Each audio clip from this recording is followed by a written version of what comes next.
El Coliseo guardaba silencio, aunque repleto de gente. 80.000 espectadores aguardaban expectantes, mientras una menor de 10 años permanecía quieta sobre el mármol helado del anfiteatro. Las monedas doradas caían sobre su figura, mientras los animales entrenados ejecutaban su papel en la representación. Teodora no derramaba lágrimas. Ya había dejado de hacerlo. Sus ojos oscuros observaban con intensidad las tribunas imperiales, grabando cada semblante que gozaba con su degradación. El mismo espacio donde ahora sufría como diversión, décadas más tarde, presenciaría la matanza más cruenta de la era bizantina. Y ella sería quien dictaminaría el derramamiento de sangre de 30.000 personas sobre ese mismo suelo. No era una menor divirtiéndose. Era un futuro soberano, comprendiendo las normas del dominio mediante el sufrimiento. El anfiteatro no le mostró cómo ser damnificada. Le mostró cómo generar damnificados. Y cuando el último animal completó su actuación, cuando la última pieza monetaria tocó su forma juvenil, Teodora bajó los párpados brevemente. Al alzarlos, ya no subsistía rastro de pureza. Solo apetito, apetito de revancha. Esta no es la crónica de una mártir, es la crónica de una cazadora moldeada por un régimen que consumía la juventud y que dominó el arte de consumir en respuesta. Con mayor efectividad, con mayor despiadez, con mayor elegancia. Para entender cómo una niña terminó siendo alimentada por gansos frente a un imperio, hay que remontarse a Constantinopla del año 500, cuando el mundo aún creía que Roma era eterna y que Bizancio era su heredero legítimo. La ciudad palpitaba dividida entre dos facciones que controlaban tanto los hilos del poder como los espectáculos del hipódromo, los azules y los verdes. No eran simples clubes deportivos, eran ejércitos civiles con influencia política, redes de espionaje y hambre de sangre. Acacio trabajaba como guardián de osos para la facción verde. No era un trabajo glamoroso, pero alimentaba a su familia. Una esposa, cuyo nombre la historia borró, y 3 hijas pequeñas. Teodora era la del medio, nacida alrededor del año 500 en un barrio que olía a sudor, bestias salvajes y sueños rotos. Desde niña mostró una inteligencia que cortaba como cuchilla. Memorizaba conversaciones que no debía entender. Observaba movimientos de poder que los adultos creían invisibles. Pero cuando Acacio murió súbitamente en 504, la protección familiar se evaporó como agua en el desierto. Su viuda quedó con 3 bocas que alimentar y ninguna herramienta salvo la desesperación. Asterio, el nuevo maestro de espectáculos de los verdes, había prometido mantener a la familia en su puesto. En lugar de eso, vendió la posición al mejor postor y abandonó a las mujeres a su suerte. La madre de Teodora tomó entonces la decisión más terrible y calculada de su vida. Vistió a sus 3 hijas de suplicantes, las llevó al hipódromo durante una jornada de espectáculos y las empujó al centro de la arena. No para que las mataran, para que las vieran, para que el emperador, los senadores, los mercaderes que llenaban las gradas recordaran que existían. 80.000 personas observaron a 3 niñas arrodilladas, implorando protección con lágrimas reales y voces que se quebraban. Los azules, enemigos eternos de los verdes, vieron la oportunidad perfecta para una humillación política. Tomaron a las huérfanas bajo su protección, pero esa protección tenía precio, siempre lo tiene. Las niñas no se convertirían en esposas respetables, se volverían actrices. Y en el siglo VI, en Bizancio, actriz era sinónimo de prostituta. Teodora tenía 10 años cuando su cuerpo dejó de pertenecerle. La formación de una futura soberana inició en los vestidores del anfiteatro, entre el aroma de aceites rancios y transpiración varonil. Pero no era la instrucción que obtenían las descendientes de senadores en sus residencias doradas. Era más directa, más severa, más provechosa. Cada noche, Teodora se alistaba para las presentaciones. Se maquillaba el rostro con polvos que lastimaban la dermis, se cubría con tejidos traslúcidos que no disimulaban nada y emergía al escenario para interpretar relatos clásicos con desenlaces alterados. Leda y el cisne era su acto predilecto, una adaptación donde ella encarnaba a la doncella seducida por Zeus transformado en ave. Pero los cisnes eran sustituidos por gansos domesticados, que la nutriían con semillas, mientras 80.000 observadores vociferaban y lanzaban monedas sobre su figura descubierta. El show se prolongaba 60 minutos. La degradación, toda la madrugada. Porque tras las actuaciones llegaban los encuentros reservados con senadores, comerciantes, militares que habían gozado del evento y deseaban extender la función en aposentos posteriores. Teodora comprendió velozmente que la intimidad no trataba sobre goce. Trataba sobre datos. Cada suspiro simulado le desvelaba misterios del Estado. Cada toque planeado le suministraba nombres de conjurados. Cada ruego masculino le mostraba dónde ejercer presión para conseguir lo requerido. A los 12 años ya conocía más acerca de las fragilidades de la élite bizantina que muchos agentes profesionales. A los 14 había convertido su físico en una academia del dominio varonil, porque afirman que el cuerpo no engaña, y el de Teodora narraba una crónica que ningún manual político podría instruir, que los varones influyentes eran seres previsibles, que sus anhelos los tornaban necios, que la degradación juvenil podía metamorfosearse en herramienta de precisión médica si se empleaba con astucia suficiente. Su hermana mayor, Comito, había escogido la docilidad, toleraba los maltratos, contenía el llanto, cobraba por servicios sin indagar nombres ni retener diálogos. Su hermana menor, Anastasia, había optado por la transparencia. Se ocultaba entre decorados, servía licor a los clientes, esquivaba las miradas directas. Teodora seleccionó el recuerdo. Cada semblante que se aproximaba a ella, cada nombre susurrado en éxtasis, cada misterio revelado en el lecho, se almacenaba en su intelecto como una gema tallada. No para descartarlos, para emplearlos. Ya no era una menor siendo abusada por un régimen. Era una infiltrada penetrando en las profundidades del imperio, registrando apuntes en carne propia sobre cómo aniquilar a sus adversarios desde el interior. Justiniano era un hombre de 42 años que nunca había conocido el amor. Solo el deber, las conspiraciones palaciegas y la soledad que acompaña a quienes están destinados a regir imperios. Era el sobrino y heredero del emperador Justino, un campesino analfabeto que había llegado al poder por accidente y que se apoyaba en la inteligencia de su pariente para gobernar.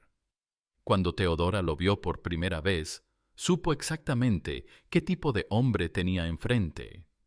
Había conocido cientos como él en los camerinos del hipódromo, poderosos pero inseguros, intelectuales pero vírgenes emocionales, acostumbrados a dar órdenes pero incapaces de recibir placer sin culpa. Un blanco perfecto.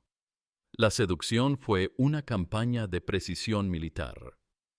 Teodora no se acercó directamente. Eso habría despertado sospechas. En lugar de eso, creó encuentros casuales. Se las arregló para estar presente en las tertulias intelectuales que Justiniano frecuentaba, vestida con elegancia discreta, comportándose como una dama educada que había tenido la mala fortuna de caer en desgracia familiar. Habló de teología con conocimiento real. Había aprendido durante su exilio. Citó a los clásicos con naturalidad, demostró una comprensión de la política que impresionó incluso a los consejeros imperiales. Pero cuando se quedaban solos, mostraba la otra educación, la del hipódromo, la del cuerpo que sabía dar placer como un instrumento afinado por años de práctica.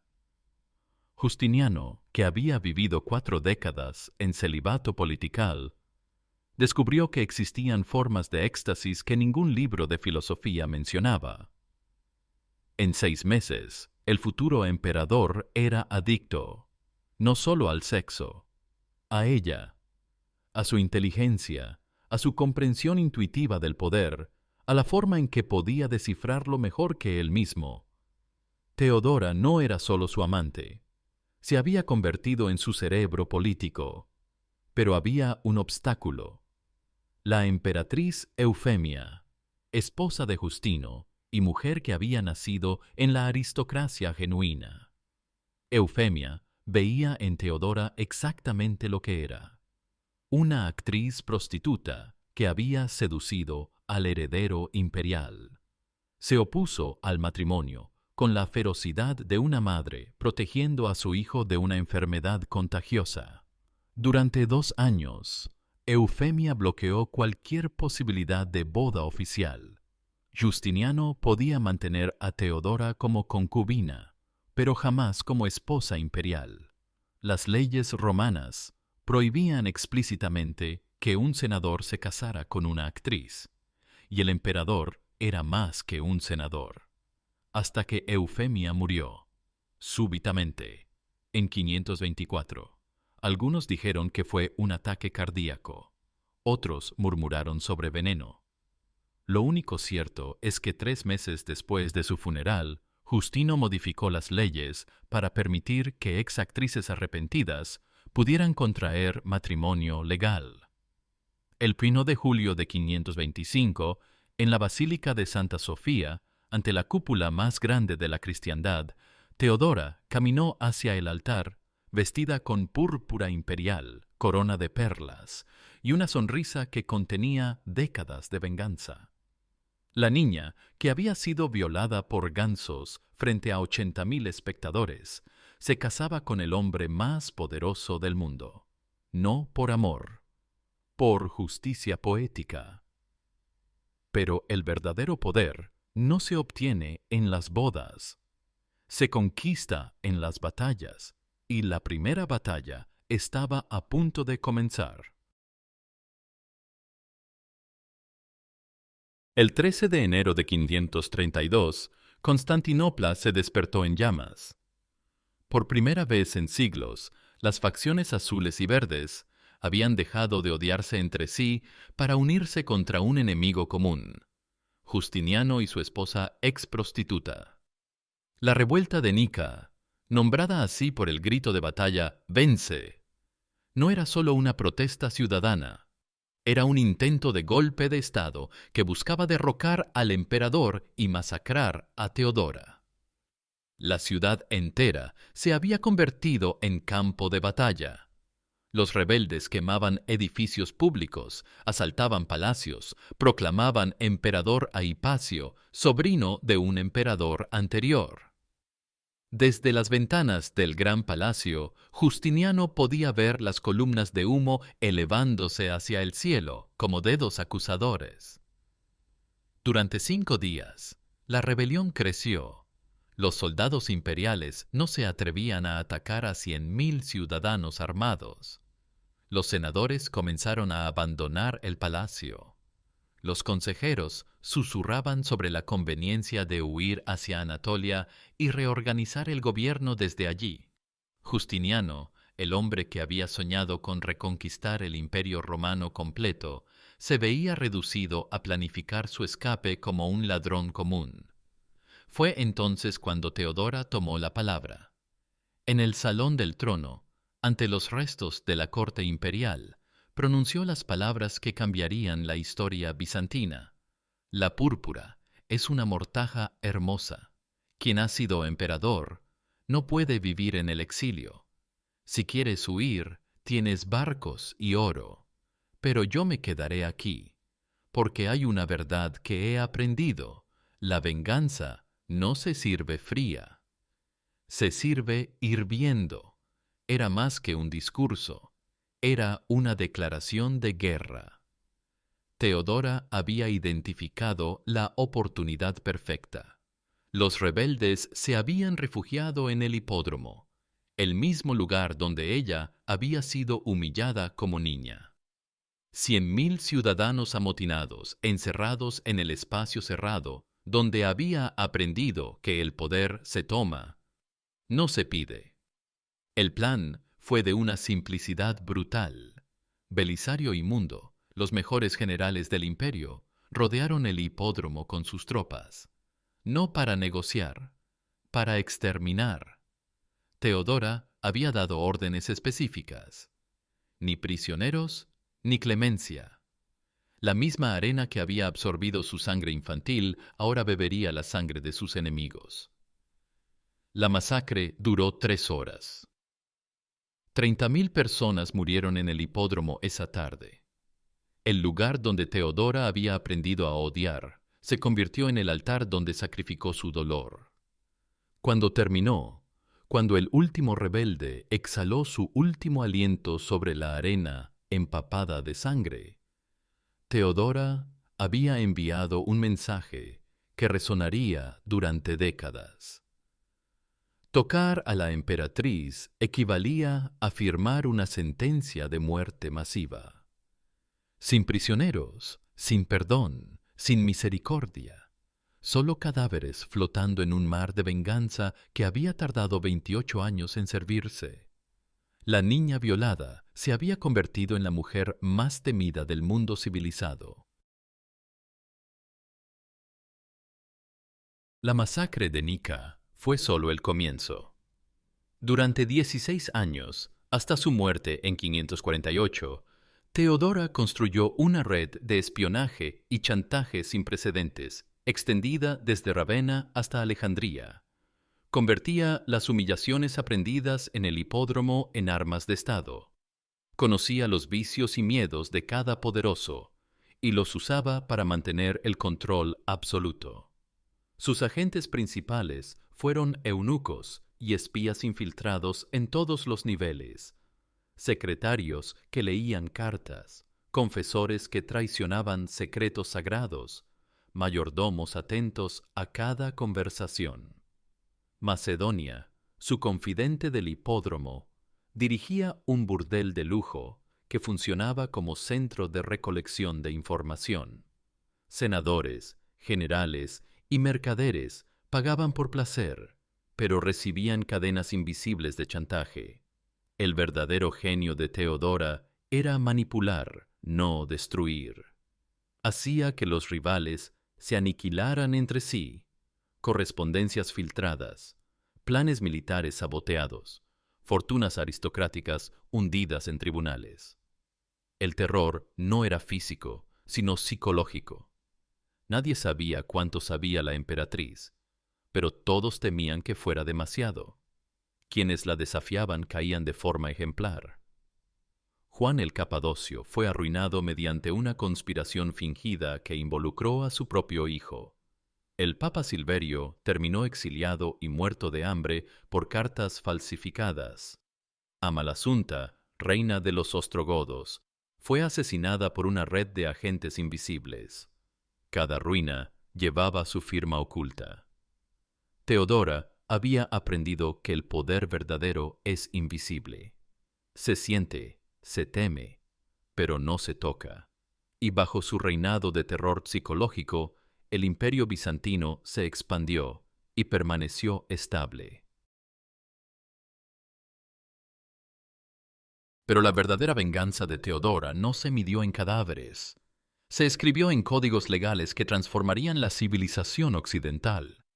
porque una mujer que había sido tratada como objeto sexual durante su infancia entendía mejor que nadie qué leyes hacían falta para proteger a otras víctimas del sistema.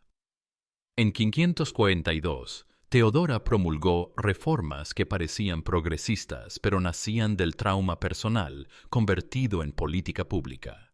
El divorcio se volvió accesible para las mujeres, especialmente si podían demostrar violencia o abandono. La prostitución forzada se penalizó con cárcel y confiscation de bienes. Los proxenetas fueron clasificados como criminales, no como empresarios. Los violent rape fueron castigados con mutilación, no con multas. Cada ley era un ajuste de cuentas personal. La mujer que había sido vendida por su madre creó sistemas de protección para huérfanas. La niña que había sido abandonada por Esébolo estableció refugios para mujeres repudiadas por sus amantes. La actriz obligada a prostituirse legisló contra la explotación sexual institucionalizada. El Corpus Juris Civilis, el Código Legal de Justiniano, llevaba las huellas invisibles de cada humillación sufrida por Teodora en sus primeros 20 años de vida. Construyó conventos que funcionaban como refugios para ex prostitutas. Financió hospicios para huérfanas. Established schools, donde las mujeres podían aprender oficios que no involucraran sus cuerpos. En la superficie parecía caridad cristiana. En realidad era ingeniería social, crear las instituciones que ella había necesitado y que nunca existieron para protegerla. Pero cada reforma social se pagaba con sangre political. Teodora no había olvidado la lección fundamental del hipódromo. El poder se toma, no se give. Las familias senatoriales que habían disfrutado durante siglos de la explotación sexual legal se encontraron con que sus privilegios desaparecían. Los proxenetas que habían operado con protección oficial descubrieron que ahora eran outlaws. Los jueces que habían been amenized violent sexual crimes fueron replaced por magistrados más severos. La resistencia fue inevitable y la represión implacable. Teodora utilizó su red de espionaje para identificar a los opositores de sus reforms legal. No los enfrentó en debates públicos. Los destroyed silently.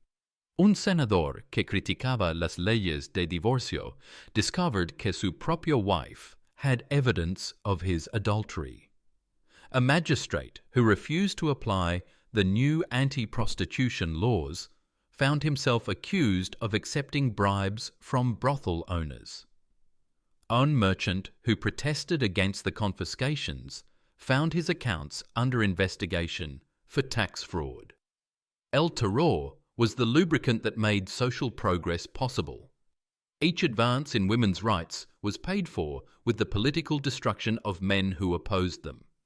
The girl who had been fed by geese in front of 80,000 spectators had become the legislator who protected thousands of girls from suffering the same fate. But that protection was built on mountains of corpses and careers destroyed.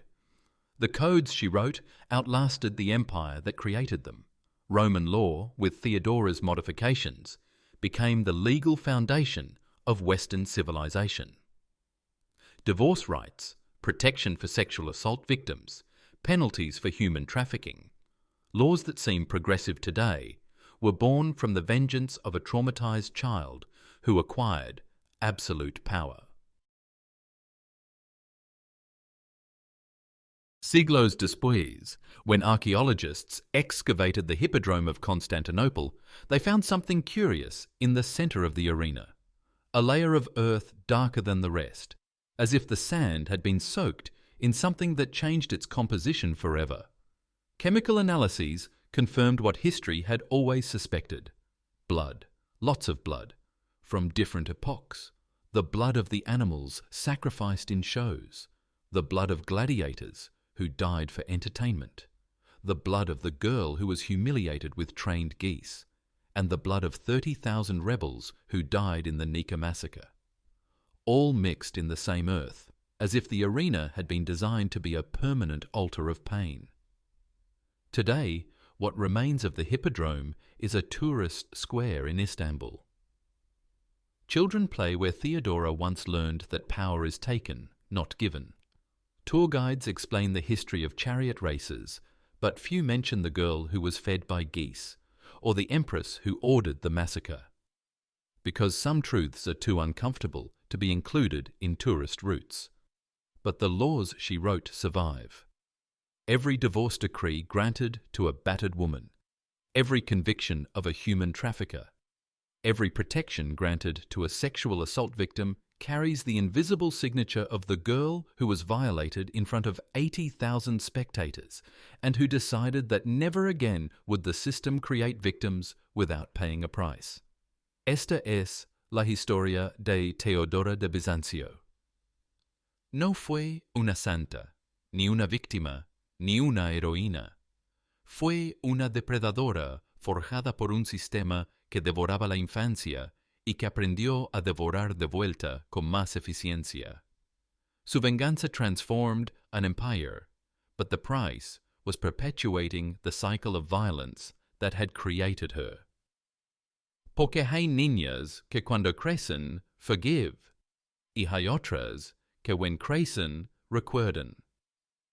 Theodora remembered everything, every face, every humiliation, every second of pain. And when she had the power to make them pay, she collected with interests accumulated during 28 years. The girl who learned in the Hippodrome that power is taken, not given, became the empress who proved that trauma, properly applied, can change the world. Whether that change is for better or worse depends on who judges. The victims she protected would say she was a saviour. The 30,000 dead in the Hippodrome might disagree. Why Aoun Hoi, when a child is trafficked, when a woman is used as a political instrument, when trauma transforms into a thirst for vengeance? The ghost of Theodora whispers from the stones of Istanbul. Some wounds don't heal. They sharpen. El Circolo never closes. It just changes hands.